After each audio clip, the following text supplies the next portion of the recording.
Hello friends.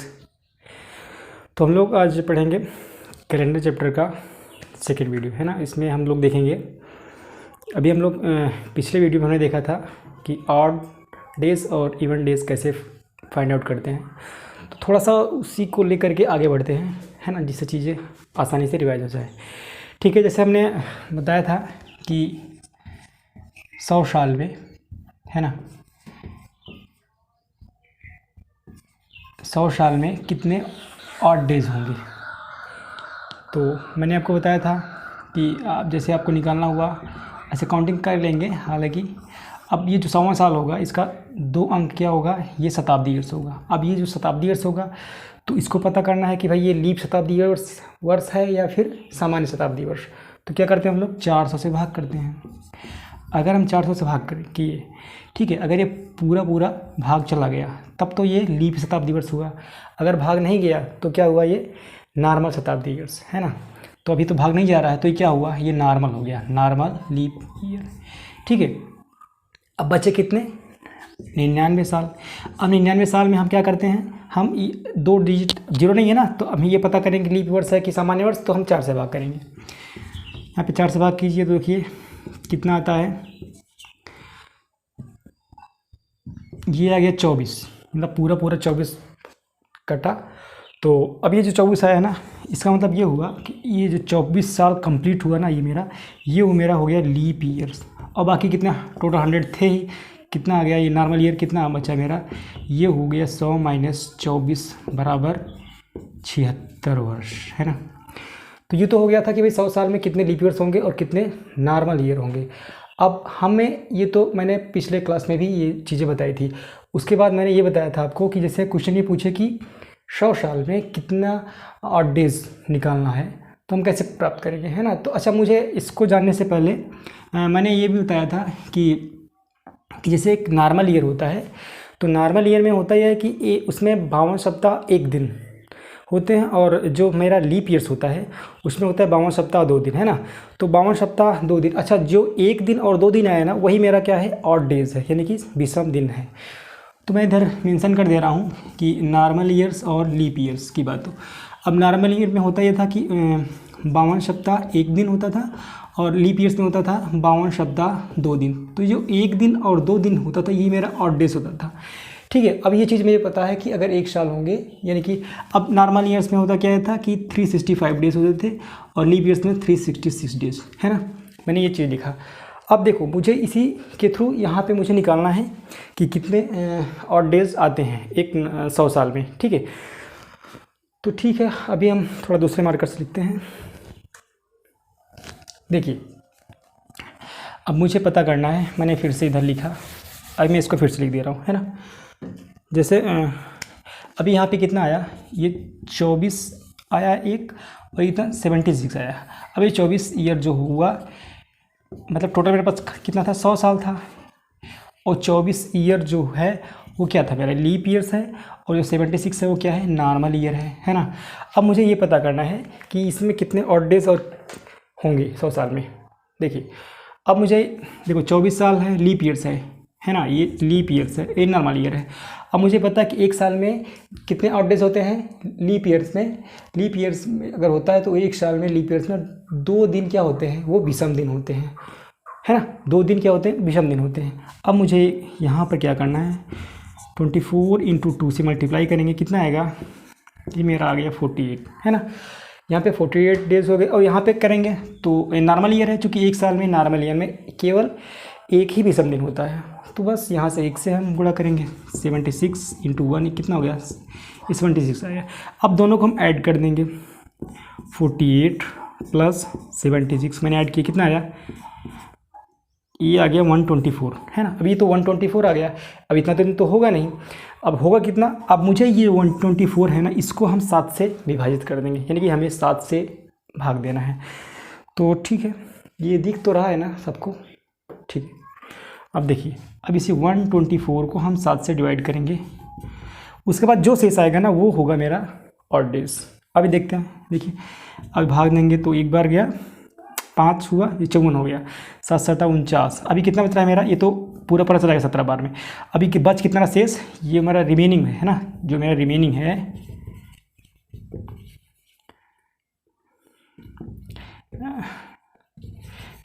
कितना भाई, वो मेरा है 5। तो मेरा हो गया 100। ये जो 5 शेष आया ना, इसी जो 5 शेष आया इसी को हम बोलते हैं ऑड डेज, इनकी विषम दिनों की संख्या है। 100 साल में विषम दिनों की संख्या कितनी हो गई, 5। अब अगर हमसे पूछे कि चलिए बताइए 200 साल में कितना होगा, तो कुछ नहीं करना है। देखो हमने ये चीज़ निकाला ना कि 100 साल में विषम दिनों की संख्या कितना हुआ, 5। 100 साल में हमने ये निकाला कि जो ऑड डेज हैं, है ना, ऑड डेज वो कितना हमने फाइंड आउट किया, 5, है ना। अब 216 होगा तो भाई ये देखिए 100 का मल्टीपल ही तो है 2 का ना। अब शॉर्टकट में निकाल देते हैं भाई, 5 इसमें था अभी, मतलब 5 इंटू गुणे 2 कितना हुआ, 10। अभी 10 दिन आया कंप्लीट, 10 से 7 से भाग दीजिए फिर से, तो कितना शेष बच रहा है मेरा, 7 1 के 7, अभी 3 बच रहा है, तो 3 शेष आ गया। ये रिमेनिंग, यहाँ पे रिमेनिंग ही लिखते हैं हम लोग, है ना, तो रिमेनिंग 3 आ गया ना। अभी इसका मतलब ये होगा कि 200 साल में हम 3 विषम दिन पाएंगे, है ना। अब किसी ने बोला चलिए मुझे बताइए 300 साल में, कुछ नहीं करना है, फिर से मल्टीप्लाई करिए ना 15 में 5 में, तो 3 माफ़ कीजिएगा, यह सही है, 5 इंटू 3 कितना हुआ, ये हो गया 15। अब 7 से हम भाग देंगे, इसमें कितना शेष आ रहा है, 1, है ना। तो 300 साल में विषम दिनों की संख्या कितनी हो गई, 1, ठीक है।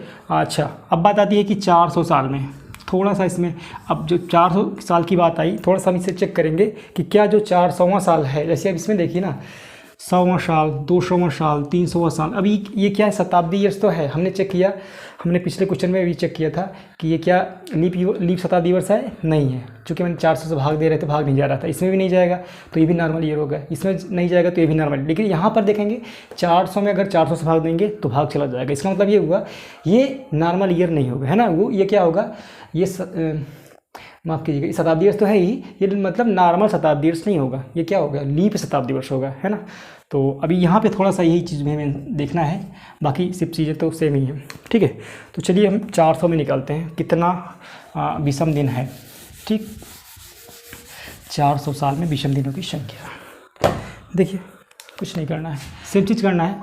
हम 100 साल निकाले तो 5 से बच रहा था, 200 साल में भी 5 से मैंने मल्टीप्लाई ही किया, तो 400 साल में 5 से करिए, 500 था शेष, अभी 400 मतलब 4 का गुणा कर देंगे, कितना आया 20। लेकिन अब ध्यान ये देना है क्योंकि ये 400वां साल है ना, अभी हमने देखा कि 400वां साल जो है ये तो है, तो क्या है, शताब्दी वर्ष है इन्हें, तो हमें इसको निकालना है कि भाई लीप वर्ष शताब्दी वर्ष है कि नॉर्मल शताब्दी वर्ष, है ना। तो 400 से भाग दिए, ये भाग चला गया, तो लीप वर्ष ये क्या हो गया, लीप शताब्दी वर्ष। अब लीप शताब्दी वर्ष की वजह से हमें इसमें एक और ऐड कर देना है, कितना आ गया ये, अब 21 है ना। अब इस 21 को 7 से भाग दे दीजिए, ये भाग चला गया, इसका मतलब शेष कितना आया, यहाँ पर शेष 0 आ गया, ठीक है। तो 400 साल में विषम दिनों की संख्या कितनी होगी, 0, ठीक है ना। तो अब देखिए, अब चीज़ों को मैं एक जगह लिख रहा हूँ, अब मैं ये चीज़ निकाल क्यों रहा हूँ, बता क्यों रहा हूँ, अभी देखिए इसका यूज है आगे, है ना। तो यहाँ पर देखिए मैंने एक चीज़ में ऐसे लिखा कि 100 साल में विषम दिनों की संख्या और डेज कितना हुआ, ऐसे लिख रहा हूँ, ओ डी, समझ जाइएगा आप लोग। और डेज की कितना था, 5, और 200 साल में और डेज कितना आ रहा था, 3। 300 साल में और डेज कितना आ रहा था, 1। और 400 साल में और डेज कितना आ रहा था भाई, 0, है ना। तो अब ये जो चीज़ है ना 5 3 1 0, इसका इम्पॉर्टेंस तो है ही। अब कहाँ हम यूज करेंगे मैं आपको बताता हूँ। एक क्वेश्चन आता है कि अब ये जो ना, अभी एक चीज़ आप लोग याद कर लीजिए, थोड़ा सा है, कोड है, जैसे मैंने आपको लिखवाया, यहाँ पे लिखिए Sunday, Monday, Tuesday, Wednesday, Thursday, है ना, और फ्राइडे, सैटरडे, रविवार, सोमवार, मंगलवार, बुधवार, बृहस्पतिवार, शुक्रवार और शनिवार, ठीक है। अब इसको हम नंबरिंग कर देते हैं, 0 से स्टार्ट करते हैं, 0 1 2 3 4 5 6, ये चीज़ मैंने लिखा। अब ये देखिए, अब ये जो 100 साल में 5 विषम दिन आया है, 200 साल में 3 दिन आया, 300 साल में 1 दिन आया, और 400 साल में शुभ मतलब एक भी दिन विषम दिन नहीं है 400 साल में, है ना। अब मैंने यहाँ पर नंबरिंग में लिखा है ऐसे कोडिंग में कि संडे का 0, मंडे का 1, ट्यूसडे का 2, वेडनेसडे का 3, थर्सडे का 4, फ्राइडे का 5 और सैटरडे का 6। तो ये क्वेश्चन ये आता है कि आपसे पूछेगा कि कौन सा ऐसा दिन है कि जो किसी शताब्दी का अंतिम दिन नहीं हो सकता या प्रथम दिन नहीं हो सकता, है ना। तो जो मैंने यहाँ पे ये जो लिखा है ना 5310, देखो ये किसी न किसी दिन का कोड है ना 5310। तो ये जो चीज़ें हैं असल में ये 5310 का मतलब ये हुआ, देखो 5 से रिप्रेजेंट किसको कर रहा है, फ्राइडे यानी कि शुक्रवार, और 3 बुधवार, 1 मंडे यानी कि सोमवार, और संडे 0। तो ये जो आपको बता ये रहा है कि मैं आपको लिखवा दे रहा हूँ, देखो हम तो मिटा ही सकते हैं ना इसको। देखिए यहाँ पे आप लिख दीजिए कितना आ रहा था 5310। ये बता रहा है, ये जो कोड निकल के आ रहा है ना इसका यूज यहाँ पे बस इतना ही है कि ये बता रहा है कि अब 5 किसको रिप्रेजेंट कर रहा है, मतलब ये कि किसी भी शताब्दी वर्ष का किसी भी, थोड़ा सा राइटिंग पुअर है आप लोग समझ लीजिएगा, हम तो बोल ही रहे हैं, किसी भी शताब्दी वर्ष का अंतिम दिन कौन कौन हो सकते हैं। अब मैंने कोड लिखा ना 5310, अब यहाँ से आप चेक कर लीजिए, फ्राइडे और है वेडनेसडे, है ना, फिर मंडे, उसके बाद है संडे। तो मतलब ये जो 4 दिन हैं ये किसी भी शताब्दी वर्ष का अंतिम दिन हो सकते हैं, ठीक है। ऐसा क्वेश्चन ये पूछे कि किसी भी शताब्दी वर्ष का कौन सा अंतिम दिन नहीं होगा, तो जो बच रहे हैं वो नहीं होगा। अभी कौन सा बच रहा है, देखो सैटरडे बच रहा है, थर्सडे और ट्यूसडे। तो कौन सा मतलब दिन है जो किसी भी शताब्दी वर्ष का अंतिम दिन नहीं होगा। अभी ये क्या है, ये तो होगा। क्वेश्चन ये पूछ ले कि कौन सा ऐसा दिन है जो किसी भी शताब्दी वर्ष का अंतिम दिन नहीं होगा, तो जो बचा हुआ नहीं होगा। अब देखो यहाँ पर मैं फिर से लिख दे रहा हूँ, किसी भी शताब्दी वर्ष का अंतिम दिन नहीं होगा। वो कौन सा है जो बचा है, इनके अलावा जो बचा वो नहीं होगा भाई। कौन सा बचा है, सैटरडे बचा है, मैंने लिखा सैटरडे, उसके बाद क्या बचा था मेरा, थर्सडे, ओके, उसके बाद बचा था ट्यूसडे। तो ये जो 3 चीज़ें हैं, 3 दिन हैं, वो किसी भी शताब्दी वर्ष का अंतिम दिन नहीं होगा, है ना। ये तो हो गया किसी भी शताब्दी वर्ष का अंतिम दिन ये होगा। अब ये 3 दिन हैं जो भी किसी भी शताब्दी वर्ष का अंतिम दिन नहीं होंगे, ठीक है। और एक चीज़, अगर ये पूछे कि किसी भी शताब्दी वर्ष का प्रथम दिन कौन सा होगा, देखिए अगर क्वेश्चन ये पूछे कि चलिए बताइए कि कौन सा दिन है कि वो शताब्दी वर्ष के प्रथम दिन हो सकता है ना।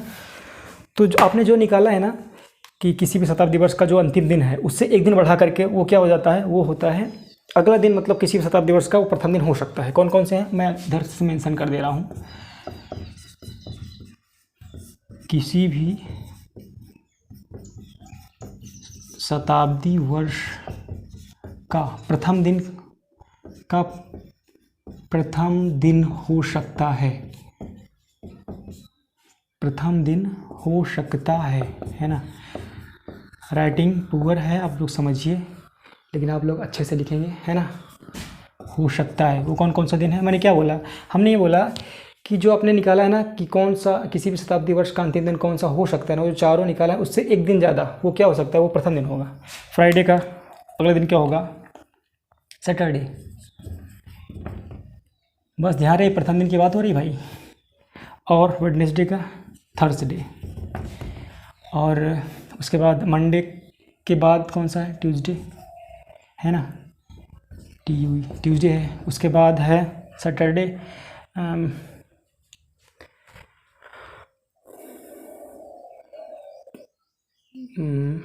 ठीक है। मैंने क्या लिखा है इधर, ये माफ कीजिए संडे है ना। ये देखो मैंने ये लिखा है संडे, 0 आया था ना 5310, तो 0 तो कि संडे का, संडे के बाद क्या आएगा, मंडे, तो ये जो 4 दिन है वो किसी भी शताब्दी वर्ष के प्रथम दिन होंगे, और ये जो 4 दिन है किसी भी शताब्दी वर्ष के अंतिम दिन होंगे, और ये जो 3 दिन है वो किसी भी शताब्दी वर्ष का अंतिम दिन नहीं होगा, है ना। ये जो 3 बच रहे थे वो नहीं होगा। अच्छा, आप एक चीज़ और देखेंगे, आप इन दोनों में देखिए कि कौन सा ऐसा दिन है जो कि शताब्दी वर्ष का प्रथम दिन भी हो सकता है और अंतिम दिन भी हो सकता है। तो आप लोग देखेंगे, इसको कंपेयर करिए ना, कौन सा दिन है। आप देखिए कौन सा मिल रहा है, सैटरडे इसमें है, इसमें तो नहीं है, तो मतलब ये नहीं हो सकता। इसमें क्या है, थर्सडे, इसमें नहीं है, ये भी नहीं हो सकता। ट्यूसडे इसमें है, इसमें नहीं है, ये नहीं हो सकता। देखो मंडे, ये मंडे है ना, यहाँ भी मंडे ही है। तो मंडे मीन्स सोमवार ऐसा दिन है जो किसी भी शताब्दी वर्ष का प्रथम दिन और अंतिम दिन हो सकता है ना। तो मैं इधर लिखवा दे रहा हूँ आप लोग, जिससे कि याद हो जाए आप लोगों को। क्वेश्चन पूछते हैं, एक लाइन में आ जाएगा, तो आप लोग इसको याद किए रहिएगा, है ना। कैसे आया मैंने आपको बताया, ठीक। मैं इधर लिख दे रहा हूँ,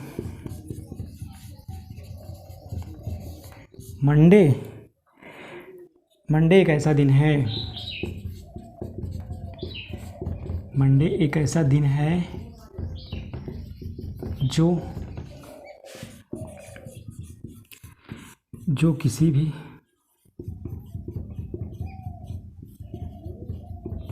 भी शताब्दी वर्ष का प्रथम व अंतिम दिन हो सकता है, ठीक।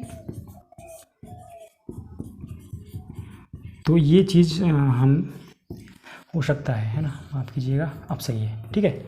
तो मंडे कैसा दिन है, यानी कि सोमवार एक ऐसा दिन है जो किसी भी शताब्दी वर्ष का प्रथम दिन भी हो सकता है और अंतिम दिन भी हो सकता है, ठीक। तो अभी हम लोग नेक्स्ट बातें कुछ करते हैं, वो भी जो इम्पोर्टेंट ही है आपके एग्ज़ाम के लिहाज से, है ना। तो कुछ चीज़ें हैं जो अभी हमें देखना है, अभी एक कॉन्सेप्ट, उसके बाद हम लोग निकालेंगे, रैंडमली पूछेगा क्वेश्चन की 3 टाइप के होते हैं ना, चेंज इन डेट देगा, change in month, change in year, फिर तीनों में चेंज कर देगा, आपसे पूछेगा, ठीक है। तो उसको जानने से पहले कुछ चीज़ें हैं उसको जान लग हम लोग। एक चीज़ और जान लीजिए कि अगर नॉर्मल ईयर है, मतलब दिन टोटल वर्ष में कितने दिन होते हैं, 365। नॉर्मल में ये होता है ना, सामान्य वर्ष में 365 दिन है। अगर सामान्य वर्ष की बात की जाए तो उसका जो फर्स्ट डे है, मैंने इधर लिखा फर्स्ट डे और लास्ट डे। तो सामान्य वर्ष का फर्स्ट डे और लास्ट डे वो क्या होता है, वो बराबर होता है। मतलब कि अगर सामान्य वर्ष मान लीजिए अगर 2017 है ना, तो सामान्य वर्ष कैसे पता पाए हमने क्या किया, इसके अंतिम 2 अंक में 4 से भाग दिए। अगर 4 से भाग चला जाता तो सामान्य वर्ष नहीं होता, ये क्या हो जाता, लीप वर्ष हो जाता। तब दिनों की संख्या कितनी होती साल में, 366 दिन, तो अलग बात होती। मैं उसको भी बता रहा हूँ, लेकिन अब ये समझिए कि सामान्य वर्ष में प्रथम दिन और अंतिम दिन के बीच क्या रिलेशन होता है। तो सामान्य वर्ष में प्रथम दिन और अंतिम दिन वो इक्वल होता है। अगर मान लीजिए कि 1 जनवरी, मान लीजिए कि 1 जनवरी को क्या है था, संडे था, 1 जनवरी को संडे था, तो ये 31 यानी कि 31 दिसंबर को भी क्या होगा, वो संडे ही होगा, ठीक है, वो संडे ही होगा, ठीक। कहने का मतलब ये है कि अगर 1 जनवरी को संडे था तो 31 दिसंबर को भी संडे ही होना है ना। और ये तो बात हो गई कि नॉर्मल ईयर की बात। अगर मान लीजिए ऐसा हो जाए लीप ईयर्स में, तो चीज़ें थोड़ा सा उल्टी हो जाएंगी। लीप ईयर में क्या होता है भाई, लीप ईयर्स में होता है दिनों की संख्या पूरे साल में 366 दिन ना, समझने के लिए। अच्छा, लीप ईयर्स हम लोग पता कैसे करेंगे कि ये लीप ईयर है कि नहीं। मैं क्या बोला, जो भी हमारा ईयर दिया है, मान लीजिए जैसे मैंने 2017 लिखा था ना, तो अभी मैंने चेक किया कि ये तो नॉर्मल ईयर था, मैंने लिखा 2016। अब मैं क्या करता हूँ, इसके अंतिम 2 अंक में 4 से भाग देता हूँ। अगर भाग चला जाता है तो क्या हुआ, वो लीप ईयर्स को रिप्रेजेंट करता है। अगर भाग नहीं आता तो क्या होता है, वो नॉर्मल ईयर को रिप्रेजेंट करता है ना। तो यहाँ पर अगर हमने भाग दिया तो देखो कट जा रहा है 4 से, तो इसका मतलब ये हुआ कि ये जो ईयर है ये लीप ईयर्स है।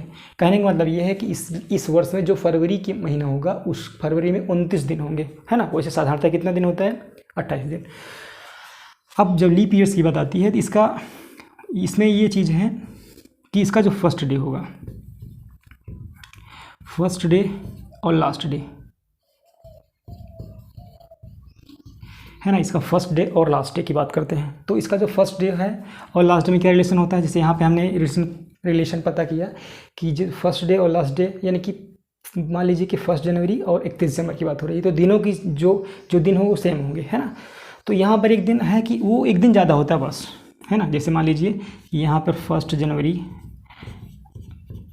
जनवरी को मैंने लिखा इधर, ओके, मैंने लिखा मंडे, है ना। ऐसा सपोज किया हमने कि भाई अगर मान लीजिए फर्स्ट डे यानी कि 1 जनवरी को अगर मंडे रहा होगा और ईयर कौन सा था, वो लीप ईयर था, तो जो 31 यानी कि 31 दिसंबर की बात की जाए, 31 दिसंबर को कौन सा दिन तब होगा, वो होगा एक दिन ज़्यादा। तो मंडे के बाद कौन सा आएगा एक दिन, ट्यूसडे, है ना, मीन्स मंगलवार। अगर सोमवार है 1 जनवरी को, 31 दिसंबर क्या हो जाएगा, वो हो जाएगा मंगलवार। तो ये चीज़ें हैं जिसे हम आसानी से समझ गए और कुछ तो दिक्कत नहीं है फ़िलहाल, है ना। आप लोग इसको 1-2 बार देखेंगे तो कंफर्म हो जाएगा। क्वेश्चन आता है तो इसका हम अच्छे से रिवीजन करेंगे क्वेश्चन के थ्रू। थोड़ा सा हम अभी जो हमारा इम्पोर्टेंट चीज़ें हैं कैलेंडर में और क्या पूछ सकता है, उसको हम क्वेश्चन के थ्रू समझेंगे। इसमें क्वेश्चन जो है कि अभी पूछने का जो ट्रेंड चल रहा है वो 3 टाइप से पूछ रहा है क्वेश्चन, है ना। तो उसमें क्वेश्चन की जो पूछता है वो 3 टाइप जैसे पूछता है। अभी मैं टाइप लिखवा दे रहा हूँ। जैसे होता है चेंज इन डेट, अभी आप लिखते जाइए बस, मैं आप समझा रहा हूँ। Change in date. सेकंड क्या होता है, सेकंड टाइप का change in date and month, है ना। और जो थर्ड टाइप का होता है चेंज इन डेट, मंथ और ईयर। मतलब ये कि क्वेश्चन, अब ये क्वेश्चन और एक टाइप और लिख लीजिए, चेंज इन ईयर, है ना। तो 4 टाइप्स में क्वेश्चन पढ़ने हैं। एक टाइप का स्पेशल होता है, वो मैं आपको लिखवाऊंगा लास्ट में, ठीक है। तो अब देखिए हमने लिखा कि चेंज इन डेट से मतलब ये है कि क्वेश्चन पूछने का जो ट्रेंड है उस टाइप में, उसमें होता ये है कि उसमें जो डेट दिया रहेगा ना, सिर्फ डेट में ही वो परिवर्तन रहेगा, मतलब मंथ सेम रहेगा और ईयर्स भी सेम रहेगा। जैसे क्वेश्चन ये पूछिए आपसे कि चलिए बताइए 3 जनवरी 2, जैसे क्वेश्चन उससे पूछेगा कि मान लीजिए कि 3 जनवरी 2018 को मंडे था, है ना। तो आपसे पूछेगा चलिए बताइए कि 25 जनवरी 2018 को कौन सा दिन होगा, है ना। क्वेश्चन का जो ये फर्स्ट टाइप में क्वेश्चन इस तरह से पूछता है कि मान लीजिए कि आपसे पूछेगा कि चलिए बताइए कि 3 जनवरी 2018 को अगर मंडे था तो 25 जनवरी, मतलब मंथ भी सेम है और ईयर्स भी सेम है, मैंने इस डिफरेंस कहाँ पे है, सिर्फ डेट में। तो ये जो पहला टाइप है वो चेंज इन डेट में ही है ना। इस टाइप का क्वेश्चन होता है। अब सेकंड टाइप में क्वेश्चन ये पूछता है, उसमें दे देगा, अब इसमें क्या है, डेट और मंथ में डिफरेंस रहेगा, बाकी ईयर्स सेम रहेंगे। जैसे क्वेश्चन ये पूछा कि मान लीजिए आपसे पूछा कि दिया है क्वेश्चन में कि 25 फरवरी, है ना, 25 फरवरी 2007 को ट्यूसडे था। तो आपसे पूछेगा चलिए बताइए 3 दिसंबर 2007 को कौन सा दिन होगा। तो अब देखिए यहाँ पे क्या हुआ, यहाँ पर केवल ईयर सेम है, बाकी मंथ्स डिफरेंट है और डेट भी डिफरेंट है। यहाँ पे क्या था, यहाँ पे मंथ सेम थे, ईयर सेम था, लेकिन डिफरेंस क्या था, वो डेट डिफरेंट था, है ना। तो जो थर्ड टाइप क्वेश्चन होता है ना, थर्ड टाइप में मैंने क्या लिखा है, change in date month year. तो तीनों इसमें डिफरेंट रहेंगे, तीनों अलग अलग रहेंगे, ठीक है, माफ़ कीजिएगा। अब देखिए इसमें क्वेश्चन इस तरह से पूछेगा, चलिए बताइए कि ऐसा क्वेश्चन पूछेगा कि 3 मार्च, मैंने ऐसा लिखा 3 मार्च, है ना, 3 मार्च 2005 को अगर सैटरडे था, 3 मार्च 2005 को अगर सैटरडे था, तो अब आपसे पूछेगा चलिए बताइए कि 25 दिसंबर 2017 को कौन सा दिन होगा। अब देखिए यहाँ पर डेट भी डिफरेंट है ना, और डिफरेंट क्या, मंथ भी डिफरेंट है और ईयर्स में भी क्या है, डिफरेंट है ना। वो तीनों चीज़ें अलग अलग हैं। तो ये 3 तरह से क्वेश्चन पूछता है, ठीक है। तो मैंने तीनों टाइप का लिखवाया है। अच्छा, एक क्वेश्चन और भी पूछता है, उसमें हुआ ये, सिर्फ उसमें ना चेंज इन ईयर, सिर्फ उसमें क्या होगा कि वर्ष में वो डिफरेंट रहेगा, मतलब केवल साल जो होंगे वो अलग अलग रहेंगे, बाकी डेट और मंथ वो सेम रहेगा। क्वेश्चन टाइप आप समझ लीजिए सिर्फ आज, बाकी हम लोग नेक्स्ट वीडियो में देखेंगे। ये दोनों टाइप का हम लोग क्वेश्चन पूरा अच्छे से करेंगे। इसमें कुछ कोडिंग होता है, उसको हम पहले उसको लिखेंगे, याद कर लेंगे आराम से, और याद करने का मैं तरीका भी आपको बता दूंगा, जैसे है ना, तो आराम से याद हो जाएगा।